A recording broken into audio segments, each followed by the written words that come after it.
Hello everyone, Salam Sujatra. This is Michael Teoh Sulim here. I'm a proud Penangite and also I'm here to support the Global Dignity Day celebration. I'd like to thank all of you for being here and also a very much warm welcome to all of you. Now, before I start, just a little bit about myself.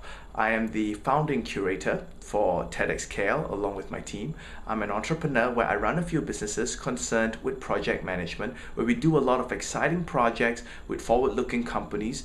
Our most recent project ended where we organized a young entrepreneurs conference with Alliance Bank. I also run a digital media outlet where we specialize in providing digital content for readers and for web surfers like all of you. I'm actually running nextupasia.com along with my partners, and also I'm an international certified record-breaking speaker, trainer, and coach, specializing in talent development. Talent development in a sense where we coach young talents, Gen Y talents in forward-looking companies with clients like Microsoft, Intel, the Ministry of Foreign Affairs, the Ministry of Education, and we work with them to develop their Gen Y talent to be more holistic in their development, to be better communicators, to be better leaders in their workplace. So this is a little bit about me, and I am very happy to be here to celebrate the Global Dignity Day 2013 with all of you. Again, congratulations to the team behind this movement right there in Georgetown, Penang. This Global Shapers community was actually founded by the prestigious World Economic Forum to spearhead social innovative movements, social innovative campaigns that carry with them a strong cause to promote development and communities progress in their different regions or localities. Again, congratulations. Now, before I begin, I'd like to take this opportunity to share with you why the Global Dignity Day is so significant for me. It all started in the year 2010 when I had the opportunity to lead a global expedition around the world. It was during this time when I had the opportunity to speak to like-minded people like all of you now seated right there or listening to this speech right now. I've had the opportunity to speak to people in the United Nations, from Nairobi to Geneva, from universities in Latin America to Africa to London to the United States, to even global conferences like the World Youth Volunteering Summit in Barranquilla, Colombia, that's in Latin America by the way, to even a renowned global conference like One Young World, gathering leaders like Muhammad Yunus, Sir Bob Geldof, Sir Richard Branson on stage. Now, it was during this time where I learned about the Global Dignity Day. In the year 2010, as I traveled through 22 countries, I've had the opportunity to work on exciting social innovation projects, or some of you would know them as volunteering projects. And it was during this time that I had the opportunity to work with projects in Africa countries. Now, when I was in Africa, the continent, I had the opportunity to volunteer in countries like Zimbabwe, in countries like Kenya. And then what really happened was, it was during this time where we celebrated the Global Dignity Day then.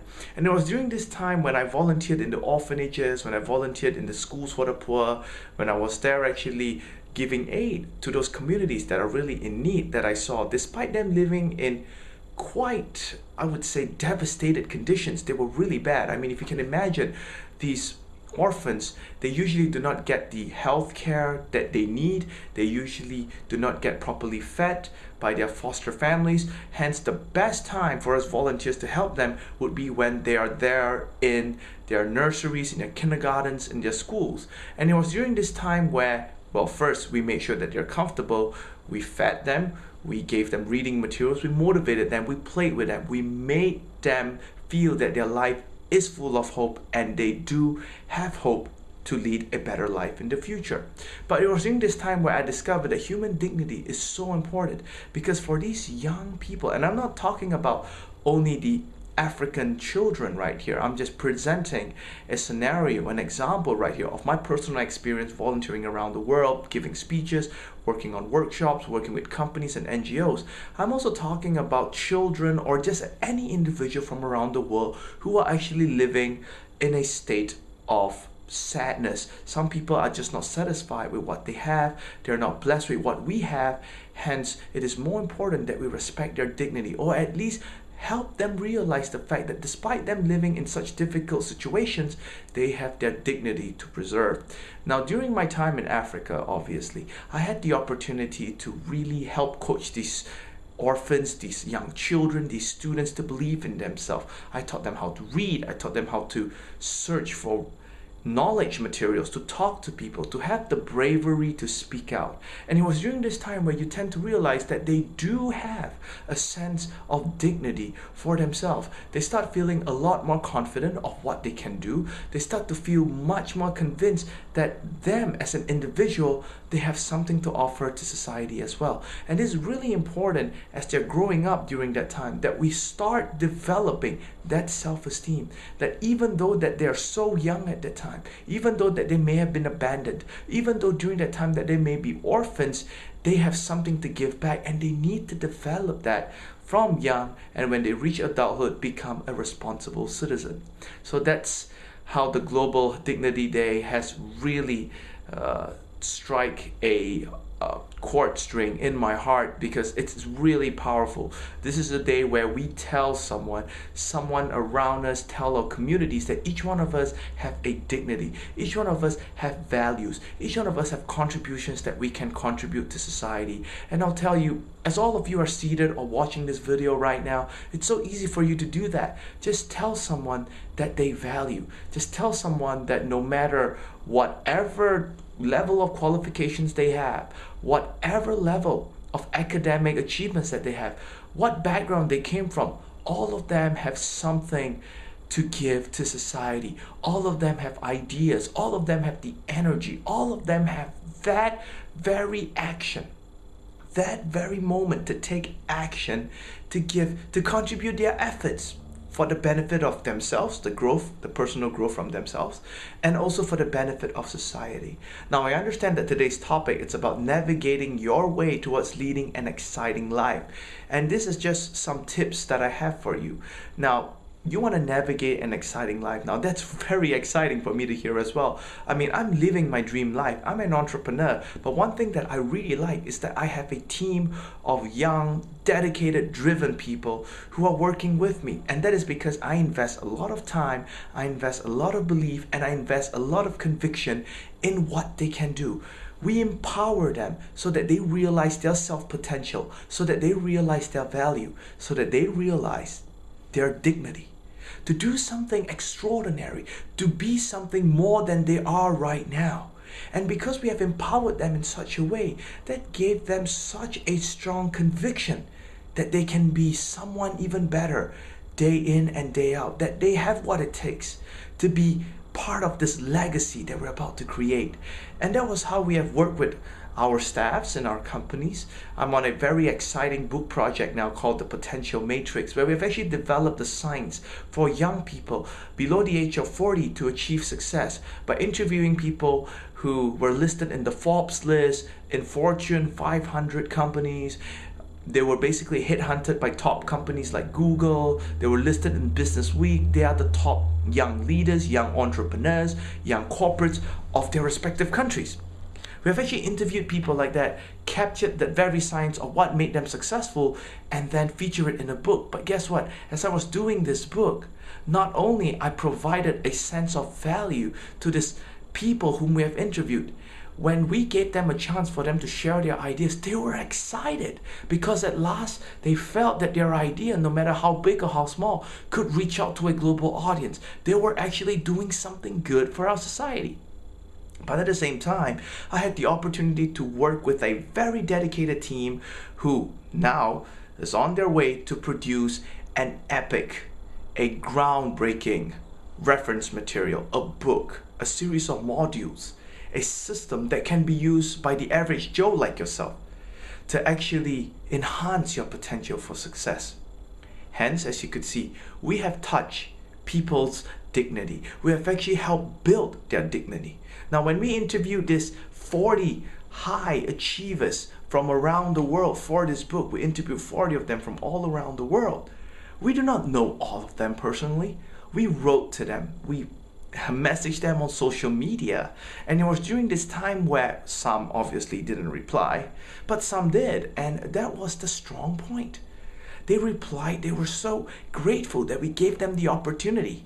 We helped them realize their dignity. We helped them realize that value that they can give to inspire others, to have dignity, to have confidence, to have conviction, to have belief in themselves, that they have all the potential to succeed as well. It's just a beautiful journey, by the way. So tip number one, from a long scenario of one of the projects that I'm really excited, you can see I'm very excited to share with you. Tip number one is, if you want to help someone realize their dignity, get involved in a project, start a project, lead a team, get some ideas while you're doing an activity, a project or a campaign. This project or campaign is empowering. You allow others to showcase what they can do. You allow other people to share with you their ideas. You allow other people the resources for them to realize those ideas. Hence, giving them that very confidence that they can make a dent in our universe, that they can be someone significant in society. That's tip number one. So be an empowering agent. If you are a youth leader, if you're a sponsor, if you're a corporate company right there, sponsor a project. Get involved with talents. Work with someone who has the mission to actually develop something meaningful. Now that's the power. That's tip number one. Now tip number two, in conjunction, in celebration of the Global Dignity Day, my tip number two would be, do not suppress the abilities, the potentials, or the weaknesses of others. It is already very hard when people are growing up in situations that they wish they're not in. And the best we can do for them, or the least we can do for them, for the matter of that, would be not to criticize them, would be not to look down on them, would be not to tell them straight to their face that they're weak, or that they're unfortunate, or that they lack those resources that you and I may have in order to achieve the levels that you and I are in right now. We give them the respect. We give them the assistance they need. If you do not have time, that's fine. Just give them the sense of respect. Do not criticize people. If you do have to criticize someone, be sure to end it with a very positive statement. Give them encouragement. Give them tips from your own experience. Make sure that you become a one-time coach or mentor during that conversation, so that you do not leave that conversation having a bitter taste on your mouth. Don't simply criticize people. Don't simply talk down to them. Don't simply look down on them. The least you can do right now is give them constructive feedbacks. It's what I call the sandwich effect, all right? You tell them the bad news. Well, first you tell them the good news first, all right? And then you start in the middle like a sandwich. You tell them the bad news, but when the end, you close it up with the good news. You tell them how they can improve themselves. I understand that we want to improve the abilities, the successes, and the skills of others, and sometimes we do need to give feedbacks. But always remember, how are you communicating this feedback? You have to respect someone's dignity. Every one of us have dignity, and believe me, all of you do not like being talked down to. Which is why the Gen Y movement is so strong these days. You know, people are always saying that the age where the government knows best, where the companies knows best, where your employers know best are all over. Well, guess what? Even young people like us need to play our role. We need to understand the employers. Perhaps if they're not communicating with us in a constructive way, we have to reprogram our mindset to think constructively. So if you need to give feedback to someone whom you know have a weakness or you're not happy with, make sure that it's a constructive feedback. Make sure that after you have slammed the person with all the bad things, all the mistakes that they have done, you follow it up with words of encouragement. That is how you would be respecting his dignity. Now, I've promised to share with you a few tips. So this is my third and my last tip for you in celebration of the Global Dignity Day. Tip number 3, be a part of the movement. It is that simple. If you like this video, do share it online. I'm pretty sure the organizers will be able to give you the link.